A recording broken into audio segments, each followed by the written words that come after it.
Olha, para quem é fã de Naruto, a gente sabe que existem lutas. E existe a luta contra o Pain. Muitos dizem que é a melhor de todos Shippuden, e com razão, porque foi muito mais do que só poder. Foi um verdadeiro choque de filosofias, um confronto que mudou para sempre o nosso herói da Aldeia da Folha. Vamos entender o porquê? Tudo começa de um jeito apocalíptico. O líder da Akatsuki, Pain, chega na Aldeia da Folha e com uma única técnica, o Shinra Tensei, ele simplesmente varre a vila da existência. Casas, monumentos, pessoas, tudo vira uma cratera gigante. É de arrepiar. O ataque foi devastador, um massacre total. Os ninjas mais fortes que a gente conhecia, tipo o Kakashi, foram completamente dominados. A humilhação foi absurda. A aldeia que o Naruto passou a vida inteira jurando proteger estava de joelhos, e ele não estava lá. O palco estava montado para algo gigantesco. Mas quem era esse herói que estava chegando? Para a gente sentir o peso que estava nas costas do Naruto, a gente precisa lembrar um pouquinho da jornada dele até aqui. Ele era muito, mas muito mais do que só o ninja bagunceiro de Konoha. A gente lembra bem, né? Ele começou como um órfão que todo mundo na vila desprezava, por ser o Jinchuriki da raposa de 9 caudas. Um garoto que mal conseguia fazer um clone. Mas aí, ele cresceu. E foi com o mestre Jiraiya que ele não só aprendeu o Rasengan, mas absorveu a filosofia que ia guiar a vida dele. Nunca, jamais desistir de buscar a paz. O Jiraiya foi o pai que moldou o herói que ele precisava se tornar. Agora vamos virar a câmera. E é aqui que a história fica pesada, fica trágica. Porque o caminho do nosso vilão, o Nagato, começou de um jeito assustadoramente parecido com o do nosso herói. Pois é, o Nagato também foi um órfão de guerra, e pasmem, também foi treinado pelo Jiraiya, que achava que ele era a criança da profecia. Mas o mundo ninja pode ser muito cruel. A morte do melhor amigo dele, o Yahiko, nos braços dele, aquilo quebrou o Nagato por dentro. A dor foi tão grande que ele se transformou. Ele abandonou o próprio nome para se tornar Pain, ou seja, dor. Ele se convenceu de que o único jeito de alcançar a paz era fazendo todo mundo sentir um sofrimento tão grande quanto o dele. E isso aqui resume a tragédia toda, né? 2 alunos do mesmo mestre. Os dois queriam a paz, mas enquanto Naruto se agarrou na esperança, o Nagato se afogou no desespero. Eles são como um reflexo no espelho um do outro, cada um mostrando o que acontece quando se faz uma escolha diferente diante de uma dor imensa. O caminho para essa luta foi construído com sacrifício. O mestre Jiraiya, investigando a Akatsuki, descobriu a verdade sobre seu antigo aluno. A luta entre eles foi... de cortar o coração. Jiraiya morreu nas mãos de Pain, mas não sem antes enviar uma mensagem codificada para Konoha, uma última pista. A morte do mestre foi o que finalmente acendeu o fogo no Naruto. Para vingar o mestre e salvar a vila, Naruto precisava de um poder lendário. Ele foi até o Monte Myoboku para dominar o modo sábio. Pensa num upgrade absurdo. Ele fica mais forte, mais rápido, tudo amplificado. Só que tinha um problema gigantesco. Para juntar a energia da natureza, ele precisava ficar completamente parado. E ficar parado numa luta contra o Pain é basicamente suicídio. E então, no momento de maior desespero, quando tudo parecia perdido, Naruto retorna. E que retorno!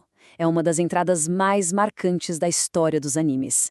Ele não chega como o moleque de sempre. Ele chega como um sábio, pronto para encarar a própria personificação da dor. A missão era quase impossível. O Naruto não estava lutando contra uma pessoa, mas contra 6 corpos diferentes. Cada um tinha uma habilidade única, vinda do lendário olho Rinnegan. E todos eles eram controlados à distância pelo Nagato. Era literalmente um exército de um homem só. Mas se o Pain era um deus da dor, o Naruto era um mestre da imprevisibilidade. Ele achou uma brecha genial, usando seus clones da sombra de um jeito que ninguém nunca imaginou.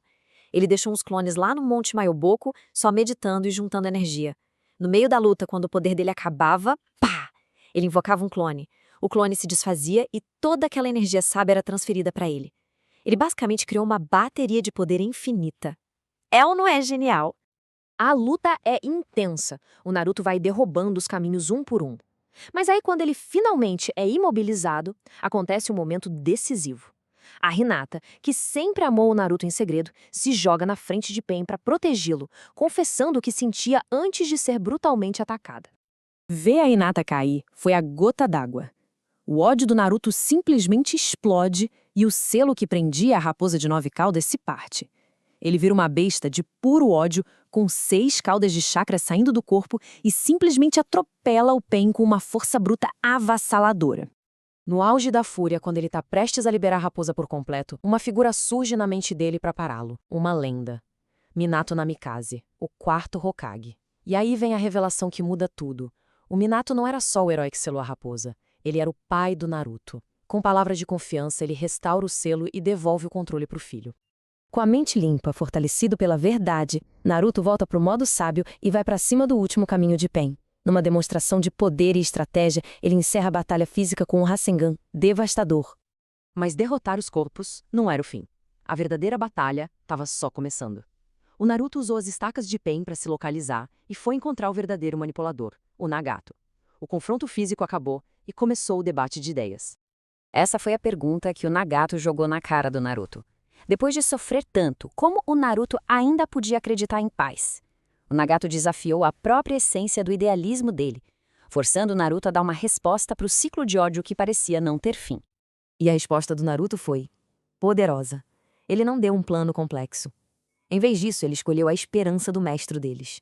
Essas palavras não eram dele, eram do protagonista do primeiro livro do Jiraiya, um personagem que se chamava Naruto. Ele escolheu acreditar no sonho do Jiraiya, em vez de se render ao desespero do Nagato. As palavras do Naruto tocaram o Nagato. No último ato de redenção, ele usou uma técnica para reviver cada pessoa que morreu no ataque, sacrificando a própria vida. E quando Naruto voltou para a vila, a recepção foi algo que ele sonhou a vida toda. Ele não era mais o garoto raposa, ele era o herói que salvou todo mundo. No final, tudo volta para o legado do Jiraiya. A crença inabalável dele na paz, que ele passou para os 2 alunos, acabou quebrando o ciclo, mesmo que de jeitos tão diferentes e trágicos. A esperança do Naruto não só o salvou, como também redimiu o Nagato. A vitória do Naruto sobre o Pain foi mais do que só física. Foi a prova de que a esperança pode ser mais forte que a dor. Mas aí fica a pergunta, né? Essa convicção de uma pessoa, essa teimosia em não desistir, será que isso é realmente o bastante para quebrar um ciclo de ódio que assombra o mundo inteiro?